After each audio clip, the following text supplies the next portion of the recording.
Welcome to I Wrote That, a podcast where we bring authors and industry experts together to talk about all things books and make the journey to authorship just a little bit easier. My name is Larissa and I am the CEO of Next Page Publishing, a hybrid publishing house where we help entrepreneurs write books to grow their businesses. Now, I'm on a mission to help aspiring authors feel like they are in control of the publishing journey and that they are supported by a team of experts who genuinely want the best for them and their books.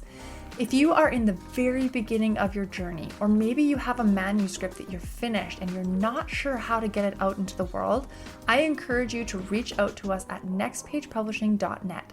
You can schedule your free discovery call and find out how our team of experts can make your journey to being a published author easy, smooth, and successful. Now, without further ado, let's get on to our next amazing guest and make your journey to authorship a little less complicated. Hey everyone, welcome back to I Wrote That. I am your host, Larissa, and I'm so excited to be here today with a fellow serial entrepreneur. I've actually recently started classifying myself as that because I'm starting up another business. And so there's just something so addictive to it. So welcome Jay Fairbrother, who is a business coach and mastermind guru for the last 30 years of experiencing startups, buying and selling seven-figure businesses, and really just tackling it all. Jay's story includes losing everything after the 2010 financial crisis and rising from the shame to shine as the mastermind guy. Jay helps coaches and experts with programs that create six-figure mastermind boot camps and the mastermind mastery. Goodness gracious, that's a lot of M's. Create and launch your high-end mastermind in 60 days. Whoa, welcome, Jay. Thanks, Larissa. Happy to be here.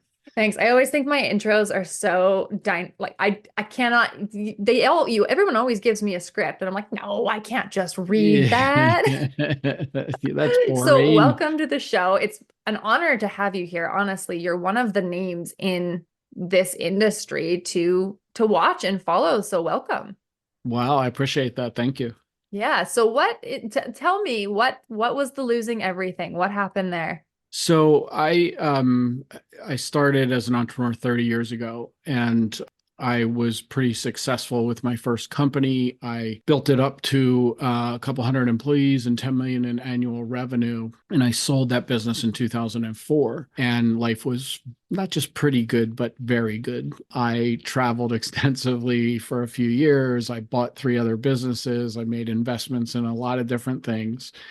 And then the world financial crisis started in about 2008. And over the next few years, by 2012, I literally went from being a multimillionaire living in a mansion overlooking one of the rivers of Pittsburgh to living in my friend's basement, broke, bankrupt, divorced, alone, ashamed, humiliated. I built my identity for 15 years as a really successful serial entrepreneur.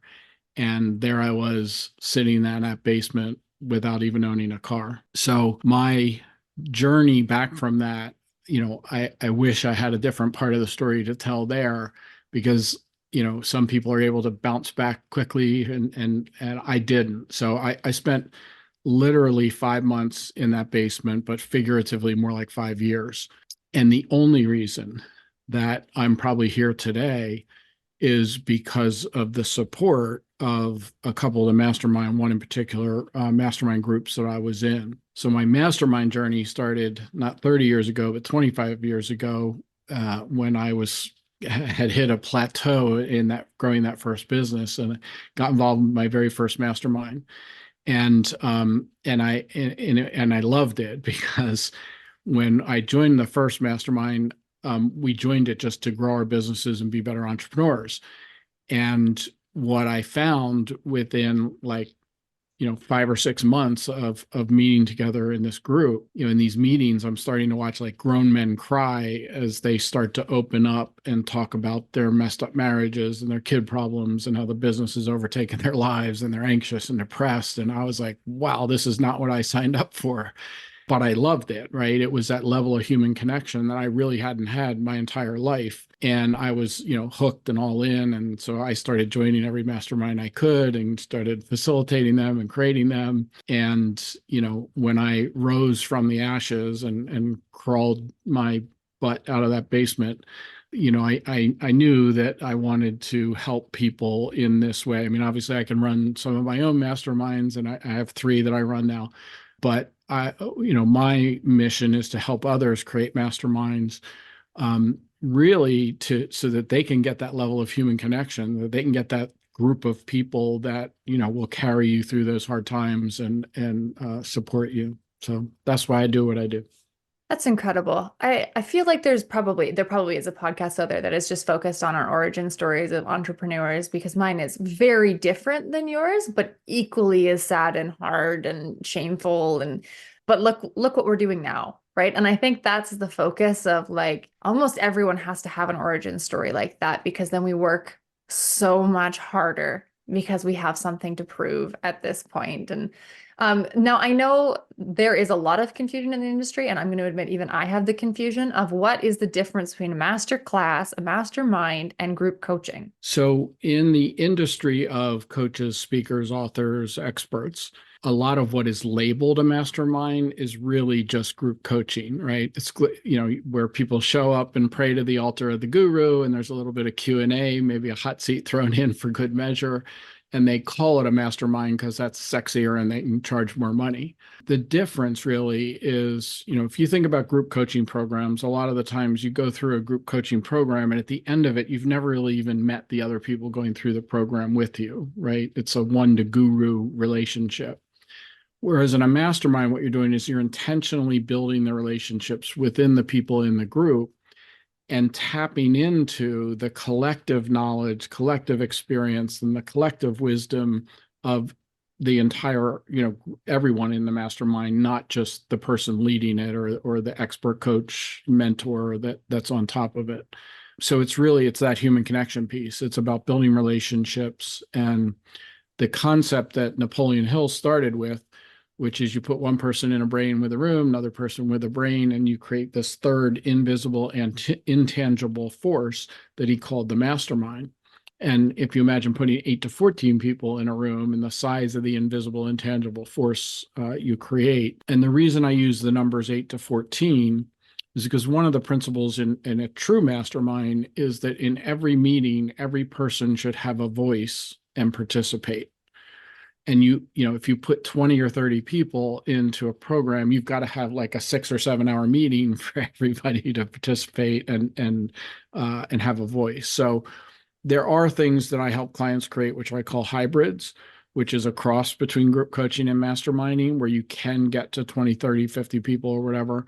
But again, the key is to build those relationships with people going through the program. And I think in this day and age, that is more important than group coaching. Group coaching is good for skill development and personal reflection and things like that. But community is a dying entity, especially with phones and tech. And I mean, I was just bitching about tech earlier, but it's getting harder and harder to have real conversations with real people that you genuinely want to connect with. I know, like, we're doing a retreat this year, and that has been the feedback from all of the women is I just cannot wait to see other people in person and have a glass of wine and talk. And so, like, in your masterminds, what kind of steps do you put in place to kind of help facilitate that? Because I mean, we're all a little rusty on actual genuine human connection. So how do you facilitate some of that? So one of the keys is to be able to create the container. And there's a lot of things that go into that, but it's kind of creating that culture that people will respect as being part of the mastermind group. So it's about safety, confidentiality, trust, respect, creating an environment where people are actually okay showing up and being themselves without masks or without agendas. Like, if you think about a lot of the relationships that we have day to day, almost everyone we relate to has an agenda. Our family members have agenda, our friends have agendas, our bosses have agendas, our employees have agendas, our vendors, our coaches have agendas, right? The idea with putting people together in a mastermind group is that the only agenda is to help each other, grow, be better people, be better entrepreneurs, and transform lives. And so when you create the container that allows for that to happen, because it's not natural, like we don't just get together naturally in groups.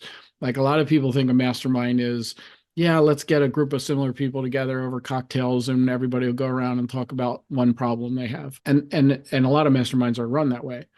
That'll last for a little while, but it's not going to last for the long term. And by long term, I was in that mastermind that carried me through that difficult time. I was in that one mastermind for 17 years. Wow. Yeah. And, most don't last that long, but, hopefully they can last for, a year, 2 years, 3 years. And so there's a lot of benefits to masterminding, beyond just that, peers and the connection that forms. You've got my brain going. I know this is an audio only podcast, but if you could see my face, I've got my thinking face on.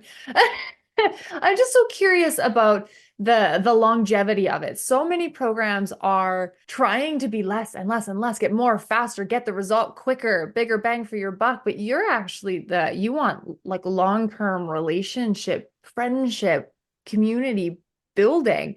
So how do you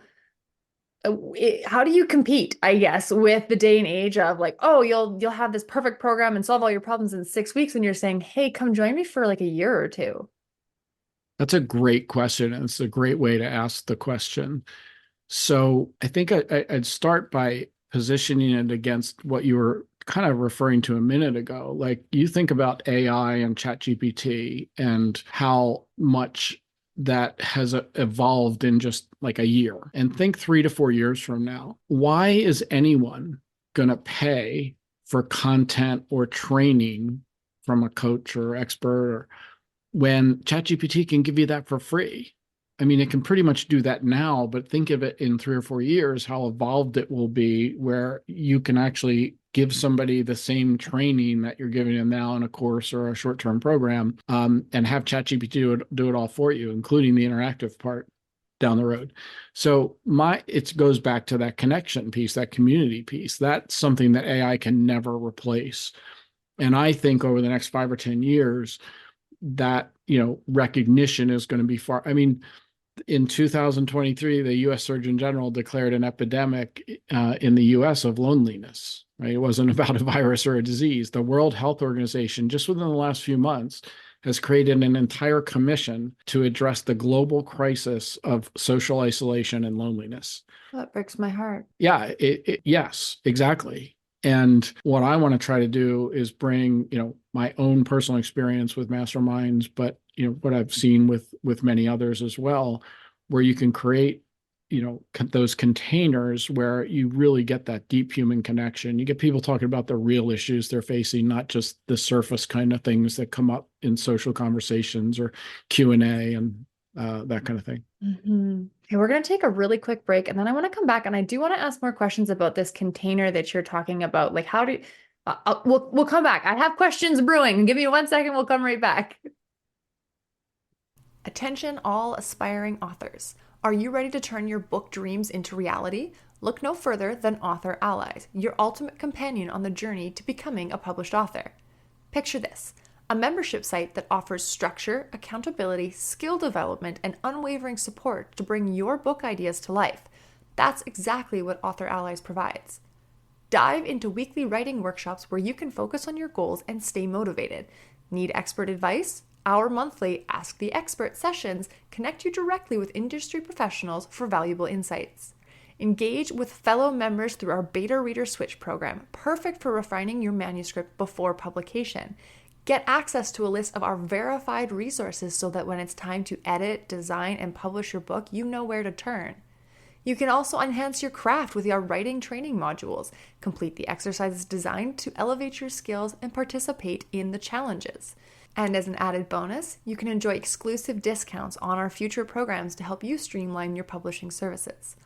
And if you're looking for a little bit more personalized advice, you will have access as a member to our one-on-one coaches to provide tailored support from our experienced professionals. Your literary dreams are within reach within our community of like-minded authors and expert guidance. Visit nextpagepublishing.net to join the membership and create a community around you and your book that guarantees your success. Okay, we're back with Jay Fairbrother, and we're talking about the mastermind methodology, the system, the mastery that goes into creating a genuine community of like-minded people who are working without an agenda. We don't have a motive to the relationship other than connection and growth between us as friends, partners, business partners, whatever, and inside growth too. So you were talking about having a container that brings people in. So when you start up a new mastermind, for example, are you kind of doing a rolling enrollment period where you bring in people over a couple of months and the engagement is changing, or do you don't start till you have the perfect 10 people? How does that work? Great question. So the people listening may not like my answer because one of my pet peeves in the expert author, mentor, coaching industry is when people go out and they find one way to do something and they're successful with it and they start teaching others how to do it exactly like they did it. And to me, like, you shouldn't create my mastermind. I shouldn't, or anyone else's, right? To me, it's kind of like putting pieces of a puzzle together. Like, what are the things that take advantage of your superpowers and your strengths as the leader of the mastermind and the one assembling this group? What do your clients need? What's the transformation you're trying to achieve? And then it becomes like a combination of, sometimes you're the mentor, sometimes you're the coach, sometimes you're training, sometimes you're just purely facilitating. And so there isn't just one way to do it. And for most people starting out, I'll address the cohort kind of situation. Unless people already have a pretty deep relationship with you, I call it, the difference between know, like, and trust and know, love, and trust. If you have enough people to know, love, and trust you, you might say, yeah, let's sign you up for a year and it's ongoing. If, as long as you're getting value, you're never going to leave, right? And I'll be open for that as long as I continue to get value.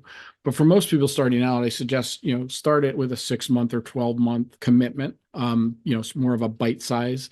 Again, you can start with 4 months. There's different ways to address that. But the true mastermind concept is that it's relatively the same group of people who grow together over time. A lot of people successfully do more cohort models or even open enrollment models, but there's different things that you have to do in those situations. Like if you're introducing new people into an existing group, there's an integration process, because every time somebody new comes in, it's like, the white blood cell showing up with all the other red blood cells, or however that works, where that, Yeah. it's like that if you bring somebody new into a group, that, everyone's going to take a step back, because we don't know this person. Can we trust them? Are they going to keep confidentiality? It's kind of, so there's group dynamics that you have to manage through the process. And what I say with creating masterminds, it's not rocket science, but there are a lot of subtleties in terms of how to create that container and how to position and how to facilitate,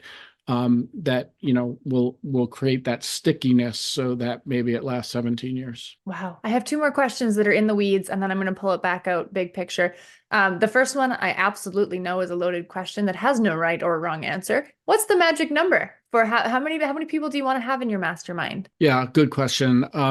There is almost a magic number, because, and this is from 25 years of experience of me starting ones, with 4 people and 8 and 12, and so to me, the magic number is about 6 people, at least including you. When you get below 6, you have 1 or 2 people who don't show up, which shouldn't happen because everybody's committed to the mastermind. You're supposed to be there. But when you have people, it's hard to get that sort of group brain thing going when you've only got 4 or 5 people. What you're looking for is enough shared experience by the other members of the group. So whatever problem I want to address or that I'm having personally, there's enough people in the group who have had similar problems that they can give me feedback on. So, to me, I like, as a minimum, and I encourage my clients to try to get to 6 before you launch. Yeah, but there's no magic number. I mean, my personal preference for running a true mastermind is 9 to 10 people. But it can go up to 12, it can go up to 14, depending on the length of your meetings and that kind of thing. Mm-hmm. Okay, my second in the weeds question is just the managing the differences between in person and online. So I know like this is different, right? Like add two, three more voices to this conversation and Zoom kind of gets choppy and the conversation feels stunted. So do you have a preference? Like, do you try and do all local masterminds so people can physically go to a restaurant, a boardroom, whatever sexy version of meeting people do in person today? Yeah. Well, how do you manage that? So I personally run both. I have a local in-person mastermind that I run. We meet once a month, but it's a 3 to 4 hour meeting, right? So if that one day, that time period a month is like sacred, we show up, we block out everything else in our calendars. For online, that's pushing it to have meetings that long, right? Mm-hmm. Most online mastermind programs that people are running are going to have like 90-minute to 2 hour meetings, usually twice a month. Again, there's no magic formula though. You could have a 60-minute meeting weekly. You could, the key thing is you want people to show up. You don't want it to just be like, oh, we had 50% of the people show up today and 75% next time. And oh, here's a day we had 100%. Like that's part of the thing is you commit to it's about the mutual respect. Mm-hmm. Like you showing up on time is part of showing respect to all the other members in the program. Yeah, I think that's a big part of that know, love, and trust. Like it's both ways, right? Like you have to know, love, and trust who you're inviting in, that they are going to honor that relationship and be respectful. And that's really hard to do if you're just going out to your email list and saying, hey, join my mastermind, because you don't, it's the same as retreats, right? Like you don't know who you're inviting in, what level of commitment they're going to be bringing in. Now, I'm guessing a part of the commitment is a financial commitment. There's probably a sizable financial commitment that proves you're serious about that. Am I right in that? Yeah. So, my goal with helping coaches, speakers, and experts and entrepreneurs with this is, to create like a single group that's producing 6 figures in revenue. But there's all kinds of ways you can do it. Like, for instance, I have a peer mastermind that I run, which is other coaches that are at my level in the process. And we charge $300 a month. That's not a significant investment. It's enough to have skin in the game so that they take it seriously. They show up. It's like not enough. It's not so little that they're going to forget about it coming out of their bank account, like as if it were 50 or $100 a month. But it's enough that like, I don't, I remember that I'm paying that I better be getting value. Right. So that's not a revenue generation mastermind. That's a true peer mastermind because I value that having a peer mastermind. But for growing your business, this to me is the magic is that with courses, short-term programs, group coaching programs, you need a lot of people before you're adding up to like a 6-figure revenue. Whereas with a mastermind, you can do it with 8, 9, or 10 people. And again, there's lots of variations in the price points and that kind of thing. But to me, it's like, would you rather go get 67 clients buying a $1,500 group coaching program, or would you rather find 9 people paying you $1,000 a month? They both equal 6 figures. Yeah. Okay. I haven't forgotten that this is a show for authors. I haven't forgotten that. So let's bring it back to authors. Maybe I did forget for a second there because I got engrossed in what you were saying. So I'm going to bring it back to authors. So authors, the ones that come through my doors are on their way up to 6 and 7 figures. Their book is what's going to be taking them to the next level. They're building out their funnels. They're getting speaking engagements. They're attracting media. So when is it the right time for them to start thinking, okay, I've done the group coaching, I've done the one-on-one, now I need to go mastermind? What kind of triggers should they be looking for that they and their systems are ready for something like that? Yeah. So one of the most common things that perceptions that people have is that I'm not quote unquote ready to start a mastermind because I don't have this in place. I don't have that in place. I don't have this in place. And I say hogwash, as long as you know what value you can bring and how you help and transform lives. And as long as you have fans and followers, which authors do, they're not all equal, right? Every person who reads your book is not an equal fan, follower, or lover of you, but you don't want all the people reading your book to be in your mastermind. You only want a few. Mm-hmm. And so to me, the process of creating a mastermind can be very old school, like talk to people.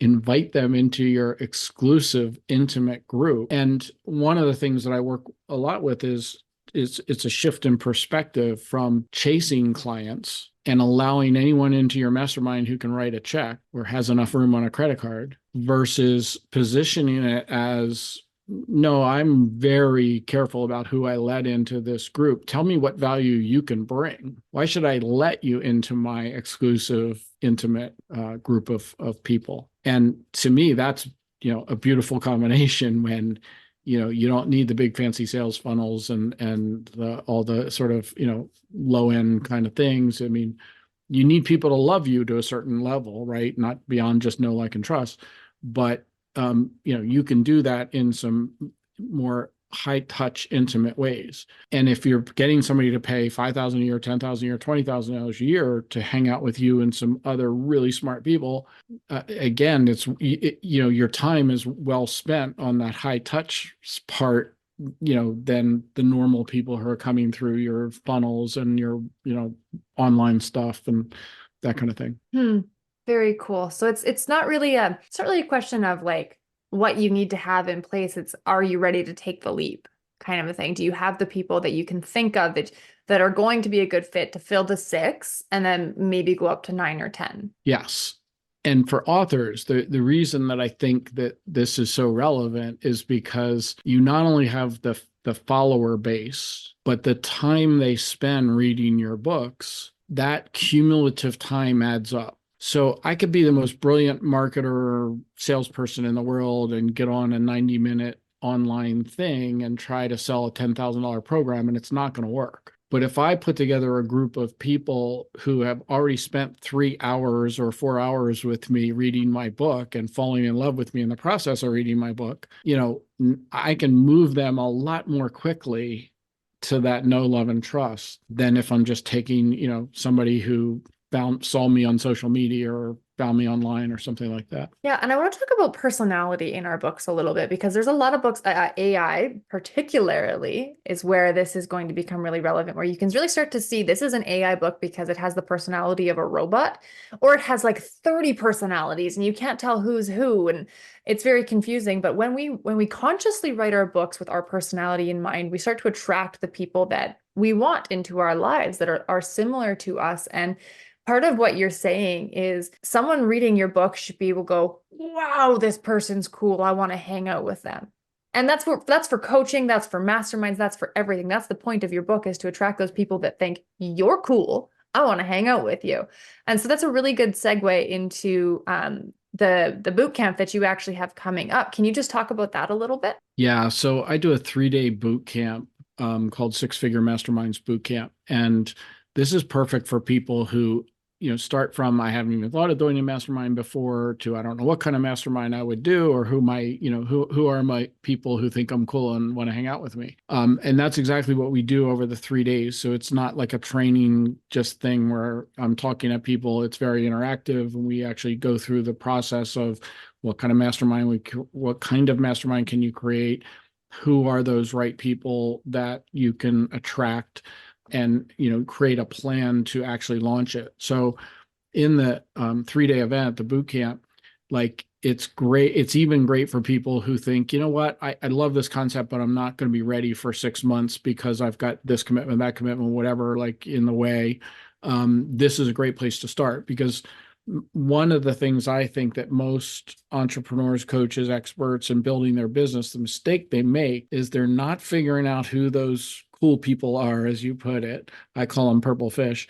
They haven't figured out who those ideal clients are and what kind of program they can deliver at a high end for those clients. If you figure that out early in the journey, then all your decisions you make getting there become so much easier, because you go, does this support me creating this group of really cool people that is a 6-figure plus revenue source for me? And you literally, like, as you're making decisions day to day, you validate it against, does this help me get to hanging out with my really cool people and getting paid really well? Yeah, and then it's so much more rewarding than the 6 figures that you're talking about, because you're getting to hang out with those purple fish. Okay, that segues so beautifully for me, because my last question for you is going to be, why is there a purple fish up above your head? But that makes sense. They're the purple fish. You're trying to attract the purple fish. Is there a story behind that? There's totally a story, yeah, and you have to come to the boot camp to hear the full story. It's funny. I pulled this example out of the air as I was trying to talk one day about, avatar and ideal client and that kind of thing. And I created this whole story, and it involves my kids and fishing. And anyway, it's a fun story, and it seems to have caught on to the point where I now have a purple fish mastermind. It's beautiful. I love it. Okay, so how do people get tickets to this upcoming boot camp? So I think we're going to give them a link that they can in the show notes. Is that right? Yeah. So you do have a link that I'm going to put in the show notes where you can go and grab. What's the value of the ticket? I can't remember. So that's the great thing. It's a $47 ticket, and you're going to get it for free for being a podcast listener here. So the thing is, it's an investment of time more than money to come to this. So because it's 3 full days, but I can tell you, and I'm really proud of this, I've had more than a few people tell me it's the best 3-day event they've ever attended. I had a person tell me that they felt like a different person when they came out of this event. So I love doing it. I love having these events, and it's transformational. Wonderful. I'm actually going to check it out. I will be there for the first 2 days, and the third day I'm actually on the way to our retreat in Mexico. So I'll have to. Is there a replay available? Can I catch a replay? There's a replay option for if you upgrade to VIP ticket. Okay, perfect. So there's an upgrade to VIP. Okay, good. That's good to know. So we'll put the link in the show notes, you can get your free $47 ticket to attend live, and then you can always upgrade to the VIP package to get the replay. So that's great. Jay, last question for you. What advice do you have for aspiring authors? Well, it relates to the last thing that you just said, which is authenticity, because that's what attracts people. And in this age of AI and not being able to trust what is authentic any longer, I was watching a news program the other day, and the reporter created an AI video and fooled her own family. They couldn't tell the difference between her and the AI created video. Like, that's scary. And this whole issue of trust and authenticity, I think, is critical to succeeding in the future as an entrepreneur, as an expert, as an author. Yeah, I think this is definitely going to be the next 5 years are going to be focused on finding your real people, finding the real voices amongst the AI, and clinging to them for dear life as we navigate what AI is going to mean for us in all industries, not just the written industry, but like you said, video is now taking over, which is crazy. Good in some ways, but scary in others. Yeah, absolutely. Well, thank you very much, Jay. Again, make sure you check out in the show notes. We're going to put that link to the Mastermind Bootcamp, which is April 4th to 6th. Thank you for having that up above your head. Very helpful. And you will definitely see me inside that Mastermind, that bootcamp for the first 2 days. So thank you very much, Jay. Thank you so much for listening to this episode of I Wrote That. Be sure to like, follow, and subscribe to our show so you don't miss any of our upcoming guests. And if this has led you to some inspiration to want to get started on your own authorship journey, whether you just have an idea or you have a manuscript that you're ready to publish, reach out to us at nextpagepublishing.net, and we will match you up with our team of experts to make the journey simple, easy, and smooth.